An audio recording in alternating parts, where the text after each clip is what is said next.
Hello and welcome to another episode of Expert Panel with Zuhair Hussain. Um, I'm excited to be here today. We've got a wonderful guest with us today. He's a sports journalist. He does comedy. He does a lot of. He's enthusiast about cricket scene. He knows what's happening. He knows the players. He does a lot of things on YouTube. A lot of people are familiar with him. Um, I'm thrilled to have him as our guest today. I'm going to bring him on.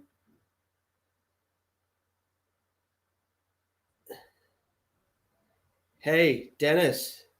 What's going on? Thanks for having me. Pleasure. Thanks for taking the time out to come and have a chat to us. No, you're welcome. That's good. That's good. How you been? All right? Yeah, mate, it's crazy times with this bloody COVID, but everyone has to find their way through and get through, right? Yeah. These days, whenever you talk to someone after a little while, the start of the conversation is always about COVID, and everybody throws their usual spiel, huh? Exactly right, man. Um, Exactly. tell us about yourself, Dennis. Sports journalism. How'd you get into it? What prompted you into this? Oh, geez, it started back in 2012 or something like that. I got made redundant from my job, and I had sort of 3 months off. And I decided that I was going to see if I could become a journalist, and because I thought cricket journalism traditionally was covered in a quite boring way. You know, if you read about cricket, it's very polite and it's very traditional, and whereas if you follow football codes around the world, it's a bit more blokey and a little bit more, it's more fun and engaging. So, and this is all prior to T20 being anything. And so I started a website called Dennis Does Cricket, and I started writing like parody pieces and just to see, just to amuse myself, and started the Twitter accounts and all those things, and it just took off because it was a bit different. And then if I go forward 8 years or 7 years, I've had no formal training, but that website gave me introductions to write for publications around the world. We started a podcast that was the number one in cricket for, I think, 5 or 6 years globally. We did some pilots for Fox Cricket on TV, culminating in me doing a documentary called Dennis Does Pakistan, which is on YouTube, and drinking chai at Imran Khan's house with Imran Khan at Bani Gala. I've covered PSL 3, PSL 5. I went to Pakistan for PSL 5 and covered that, in the first year the whole tournament was held there. It's been a crazy journey. I've done a lot of silly things, but just was myself and had a go and got lucky, I guess. Right. When you talk about cricket being serious, and the commentary and the take on cricket is serious, is that because a game of cricket is much longer and is much slower than footy, soccer, and the likes of other games?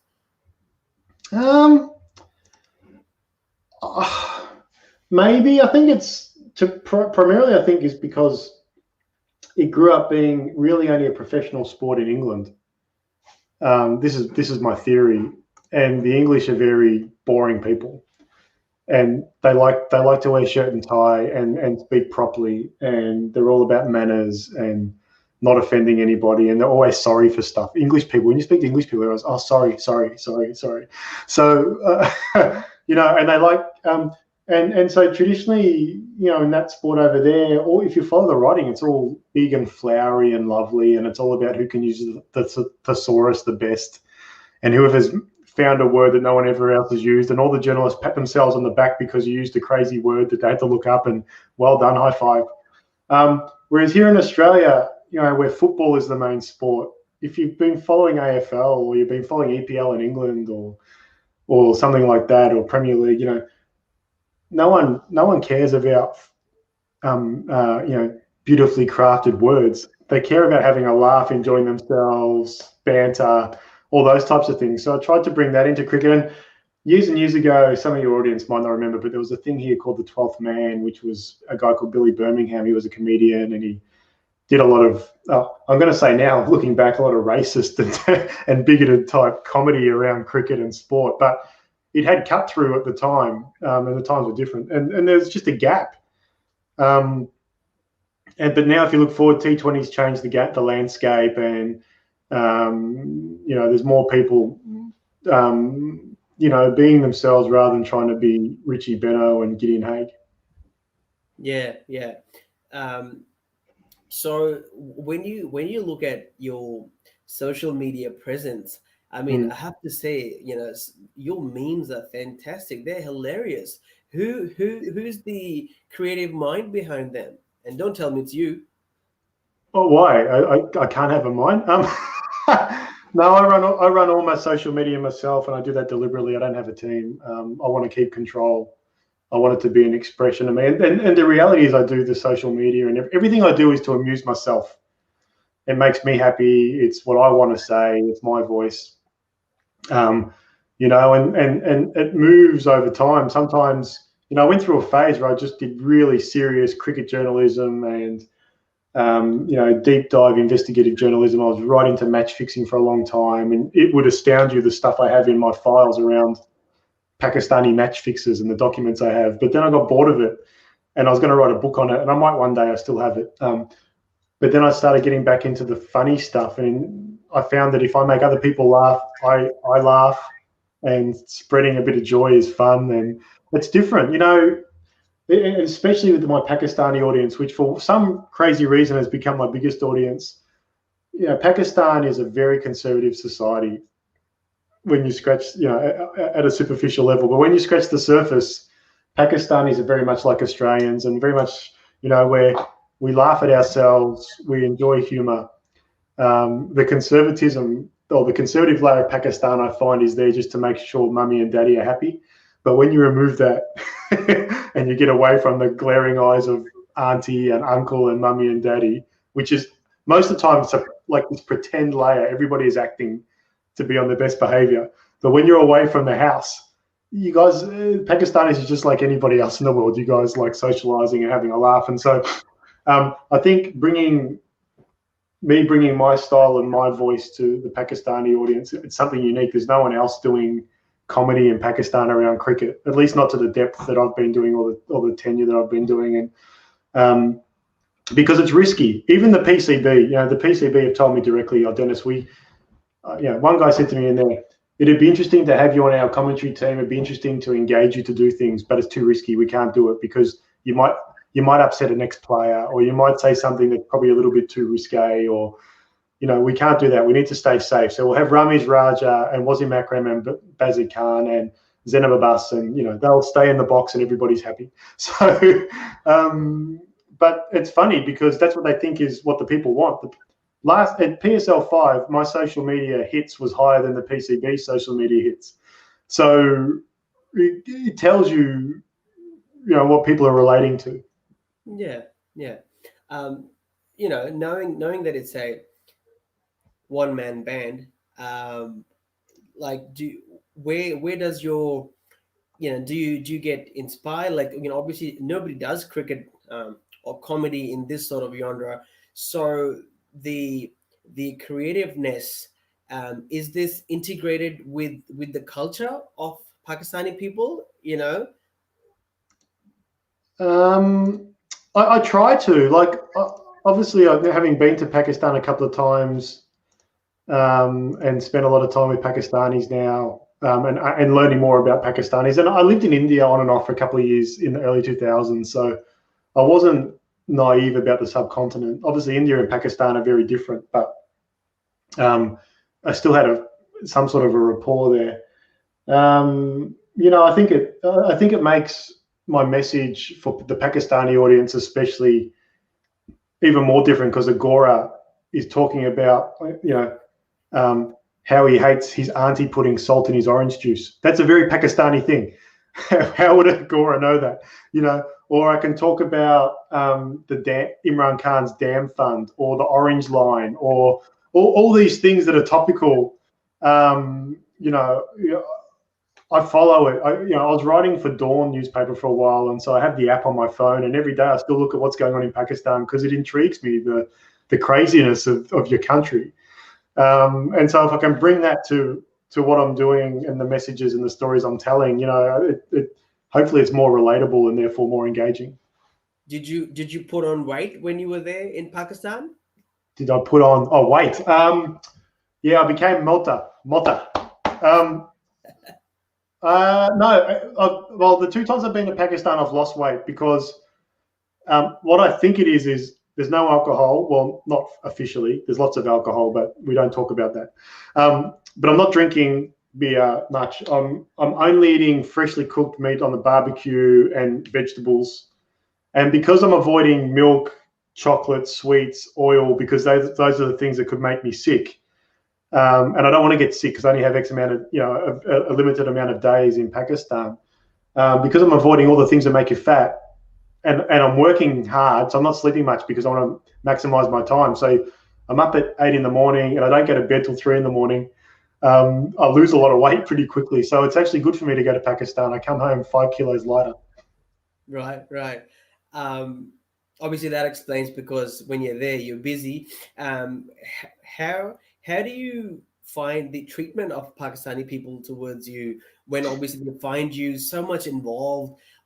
Do they ask you questions on why you're so engaged and involved in our culture and in Pakistani cricket especially? Yeah, a lot. So when I'm in Pakistan, actually, it's interesting. When I'm in Pakistan, typically I've been left alone. Whereas you go to India, people will follow the Gora. In Pakistan, people just leave you alone. They're like, another Gora, who gives a shit? So, which I love, because the color of your skin shouldn't dictate whether people should take notice of you or not. So, last time I was there, I was in Burns Road in Karachi and eating there, and we had the guitar. We were singing Dil Dil Pakistan in the street and eating from the street food and all that stuff. And everyone just left us alone. It's more in the professional circles that people are interested in the story, the fellow journalists, when you go to the press box, or when you're doing media appearances on Geo or ARY or something like that. People are interested. Why am I here? Do I feel safe? And they're interested in the backstory. But yeah, most people, even when I get out in the streets and I'm mixing with my friends that I've made in Pakistan, I'm meeting their friends who, they're not involved in cricket. They're just people. It's so refreshing just to be able to talk about what's important to them, rather than people going, oh, Dennis, you're this or that. Can I take a selfie? I hate that. I'd much rather engage at a human level with people, and we're just all the same. They do something, I do something. That's it. Maybe they're an accountant. I send tweets, whatever.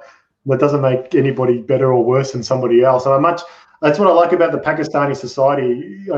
Okay, because of what I do and the media presence, you have some opportunities and some doors open, and you meet some people and do some things. But once you step through the door, all the shit falls away, and it just becomes human to human again. Whereas, I found in some other places, and I see it, especially in India, the hero worship is through the roof. It's crazy.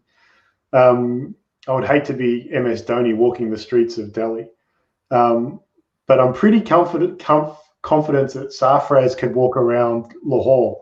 And okay, a few people say, can I get a selfie? But it's not going to be a billion people following him. Most people are respectful.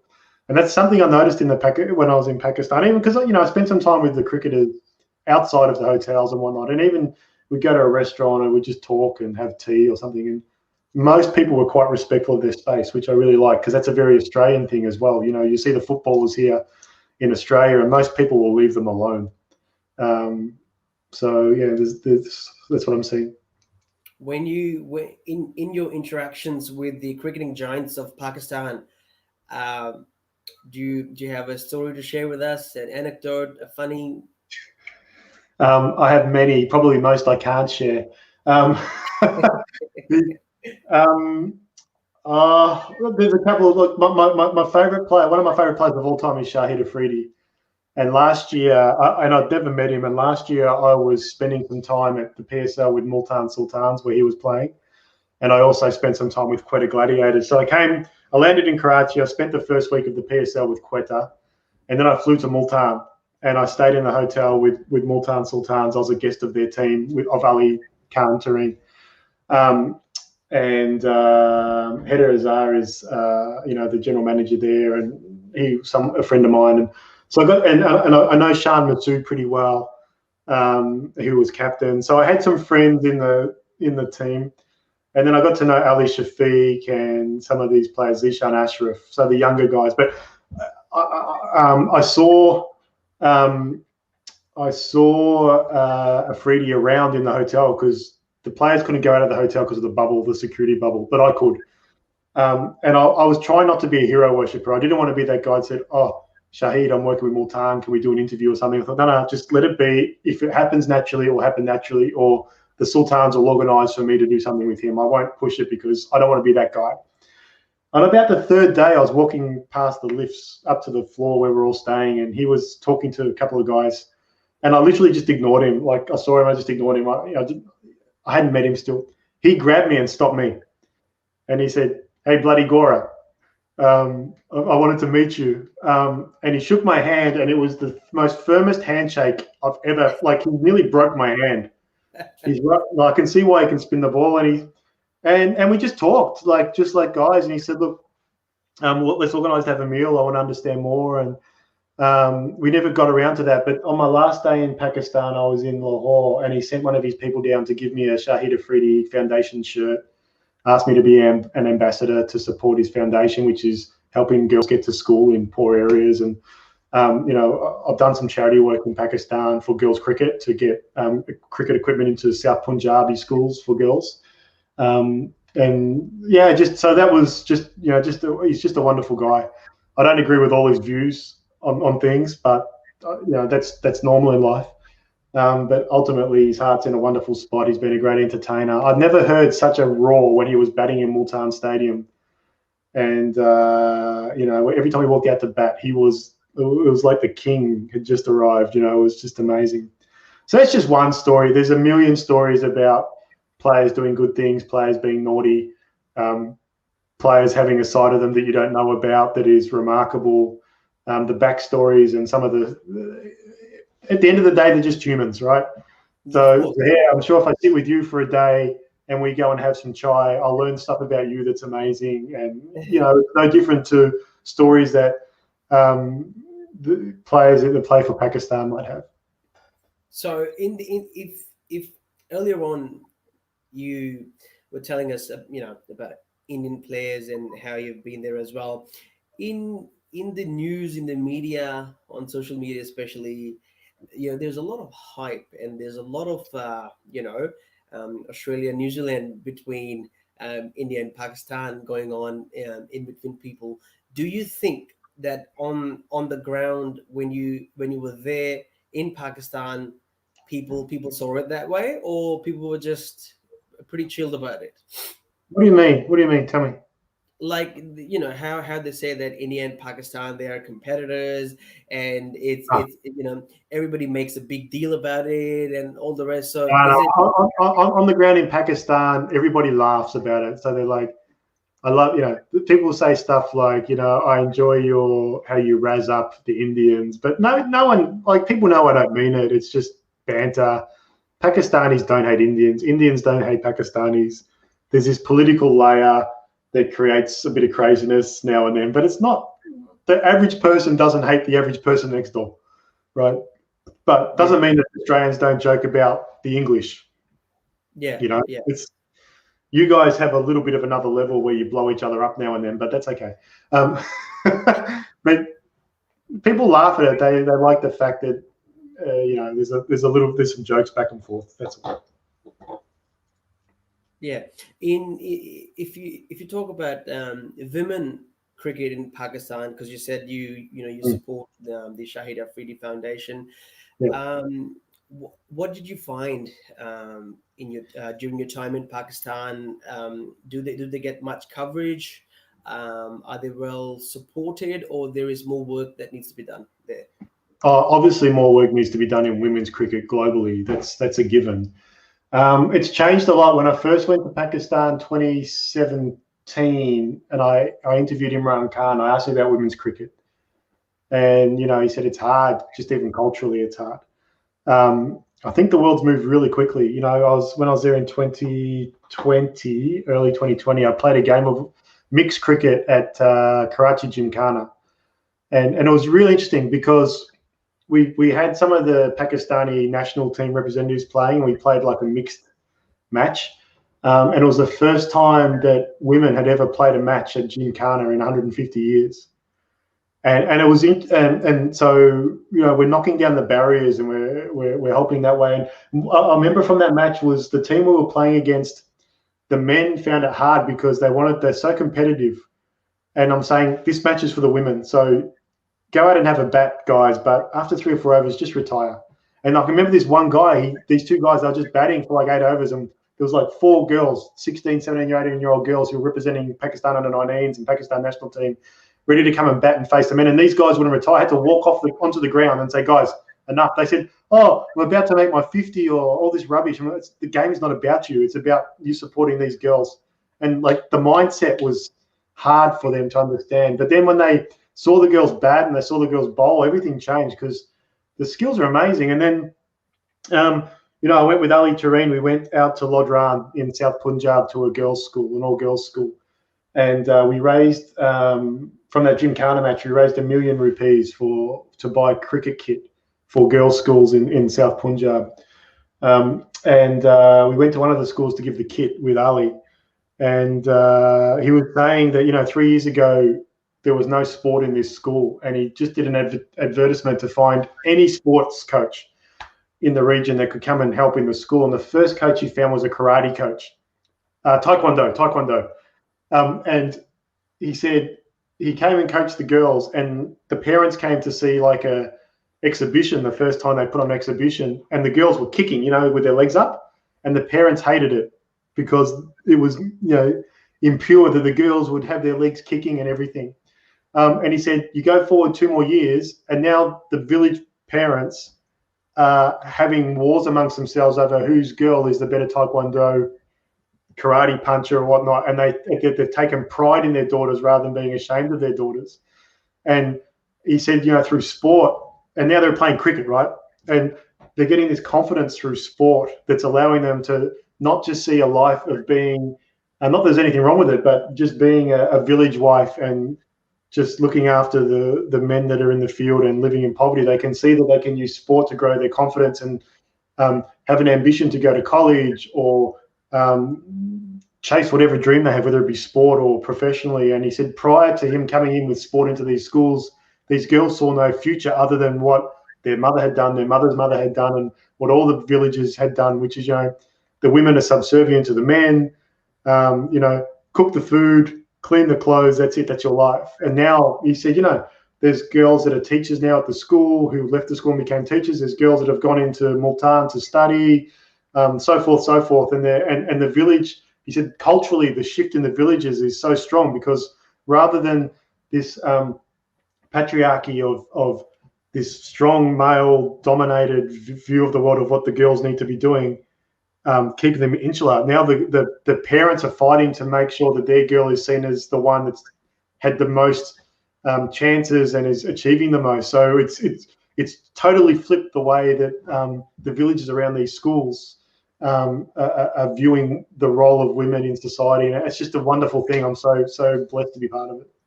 Right. In terms of your presence on social media, where do you think majority of your audience is, and how is it in here? Like, do you have much audience here? Do you have like Aussie audience here, like white Aussie audience here? It used to be very strong Australia and England when I first started, because I used to do a lot of jokes about Australian English cricket because that's what I knew. And I still couldn't even pinpoint the moment when I sort of moved more into India. I moved into Indian cricket after that because I got asked to write for Indian papers. And then the Champions Trophy is what really clicked for me 2017 with the Pakistani audience. So it's sort of gone full circle. But the Pakistani audience and the Indian audience now dominates my follower count. If I go into the demographics, it's all Pakistani and Indian, and the Australian audience and the English audience might be 10%. So I really have to learn Hindi and Urdu, and I need to get better at it anyhow. But it's just, I mean, if I look at my Australian and English audience, it's grown like it would normally grow, except that the Pakistanis just came over the top and went boom. Right. Yeah. So obviously, you know, where you have majority of your audience, that's what gets you to focus on it more. Yes. What's the level of enthusiasm, and what's the general understanding of Pakistanis when you give commentary and when you talk about and when you give your analysis? Do you find people on the same page as you, or they come up with, you know, some sort of contradiction and they disagree with you as well at times? I think it's like anything, mate. I think you have people that agree, you'll have people that don't agree. You know, you and I could be talking about Australian politics, and we'll have people that agree and don't agree. I think it's like anything.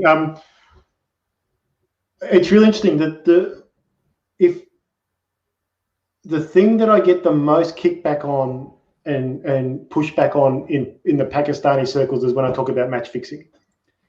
So when I have a strong stance against fixers. If you've fixed in cricket, you should never play national sport again. You shouldn't be involved in anything to do with the national body. You shouldn't be a coach.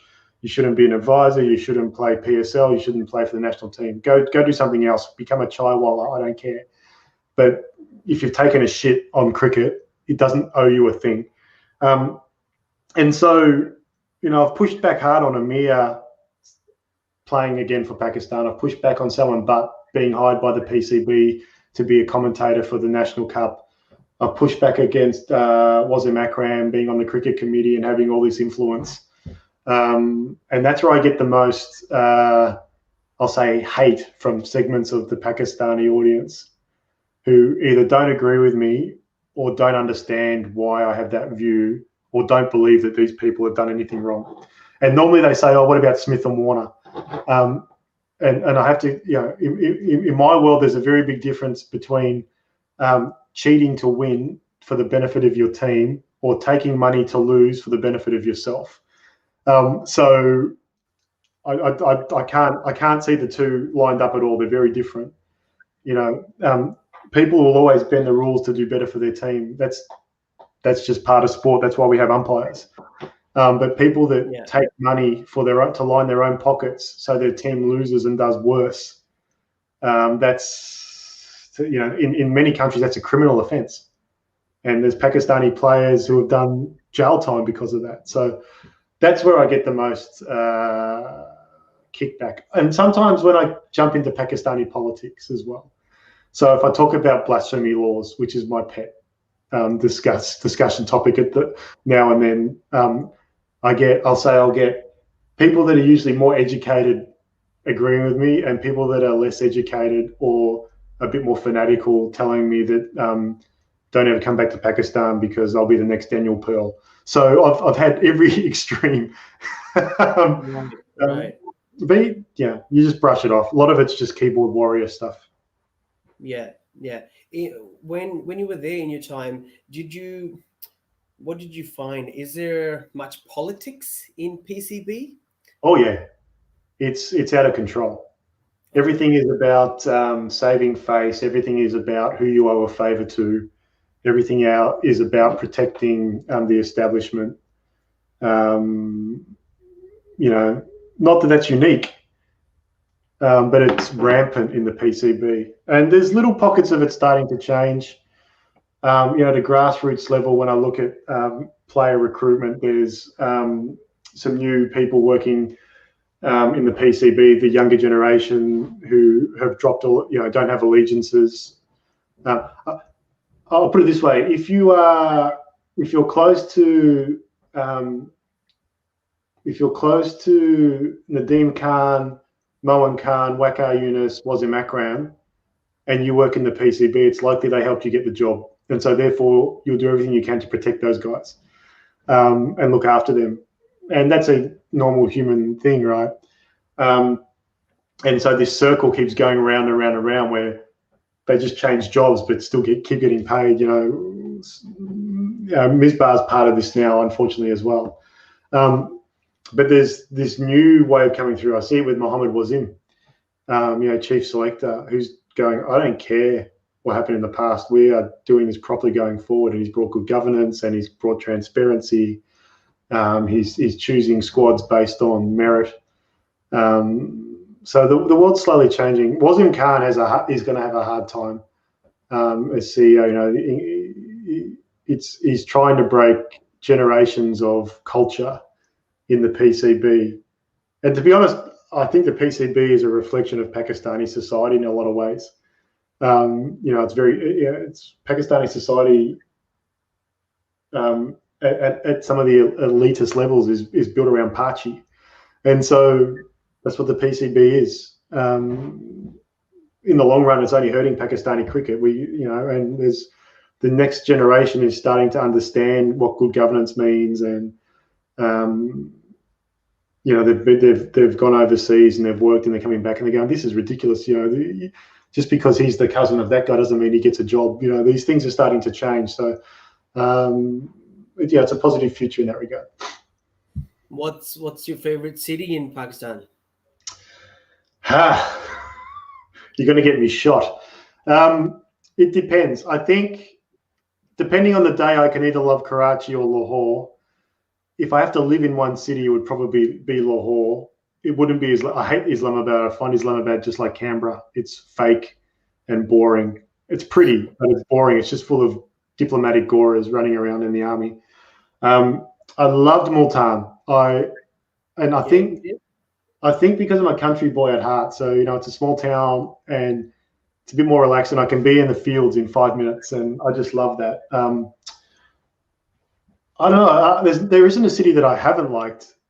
I've liked them all. Everywhere I've visited in Pakistan has its own charm. I think I couldn't live in Karachi. It's a bit too dirty and a little bit too broken for me. But I enjoy visiting it in short spurts and exploring. But if I had to live somewhere, I'd live in Lahore, I think, or Multan. Wonderful. We were told, my producer was telling me that you're holding an event at a restaurant as well. So a cricket enthusiast and a foodie as well, are you? I'm not. No, I wouldn't say I'm a foodie. I enjoy my food, but because I can't, it's highly unlikely I'll get to PSL 6 this year because of COVID. So not only would I have to stay in the hotel bubbles, which I just hate, coming back to Australia would be very difficult. Like, it's hard for Australians to get back into the country, as you know, at the moment. So I don't want to take that risk. So assuming I don't go, what am I going to do during PSL? And I thought, why don't I try and find the best Pakistani restaurant in Melbourne? Because if I search Pakistani restaurants on Google for Melbourne, there's none. Because everyone markets themselves as Indian restaurants because us Goras are stupid and we can't tell the difference, or don't even understand there's a difference. So obviously, if I'm a marketer, I'm going to market myself as an Indian restaurant because we understand that. So I put on Facebook, tell me what the best restaurants are in Melbourne, and I got a list of like 10, and restaurateurs ringing me up and saying, Dennis, come to my restaurant. So I'm starting with Zyka restaurant this Friday. I'll be there about 8 o'clock, and I've got a couple of camera guys, and I'm going to go to 4, 5, 6 restaurants. I'm going to film it. I'm going to try the food. I'm going to talk to people. Everybody's welcome to come because I'm going to put on Facebook. Thanks for the plug. I'm going to put on the Facebook on my Dennis Does Cricket page every week where I'm going to go. And I welcome everybody to come and join me. I want to meet you. I want to talk to you about your time in Melbourne and your life as a Pakistani here in Australia. And we'll be filming some of this. I want to capture some of these conversations, and then we'll chop up the footage and maybe put out a little video, 10, 15, 20 minutes of trying the different foods and talking to different people in Australia from Pakistani origins. And hopefully I can learn a bit more about Pakistani culture. And ultimately I'll get fatter because I'm going to eat some awesome food, I'm sure of it. Yeah. Lovely. So, is that a ticketed event, or you just No, come no, and pay for your own food? What happens? just turn up. You pay for your own food. I'm not shouting you tight asses, but if you if you turn up, all I'm asking is a $5 donation that will go to girls cricket back in Pakistan. To be honest, every sort of $50 we raise can create another set of kit for another girls' school, which is a bat and some stumps and some balls and pads. So if you come along and you can donate $5 or more, and you can have a feed with me and we can have a chat and we can meet each other, like that for me is just perfection. So all the restaurants are ready, that they know they're going to be busy these nights. So yeah, I think Zyka holds up like 180 people. So I'm not expecting 180 people to come, but who knows? I've had, I think 45 something people have said they're coming. So given that Pakistanis have said they're coming, 3 will turn up.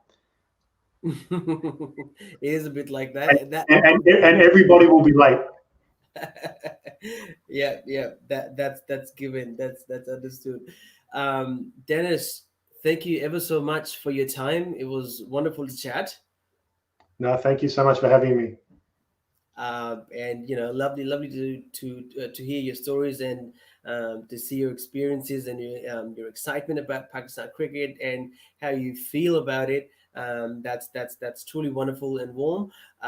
We wish you all the best and look forward to catch up with you again sometime when we get the opportunity. Thanks, mate. Hopefully I'll see you Friday night. Thank you. You will. Yeah, you may.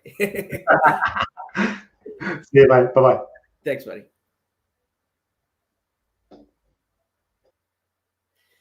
Ladies and gentlemen, this was Dennis Freedman, our guest. We had a wonderful conversation. I hope you guys enjoyed the chat. We will be back next Tuesday, same time, with another exciting guest and talk about something fun, something exciting, something where you can take some value from. Until then, look after yourself, stay safe, enjoy whilst we are COVID free, and fingers crossed we will stay that way. Take care. Thank you. Skilled Migration Visa Assistance. Australia is now offering permanent residency status to general skilled migration visa holders. Stay connected with us to get updated information on Skilled Independent Visa, Subclass 189, Skilled Nominated Visa, Subclass 190, Skilled Sponsored Visa, Subclass 491, and Skilled Regional Visa, Subclass 887. Contact Think Hire Consultants at thinkhire.com.au.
Student visa.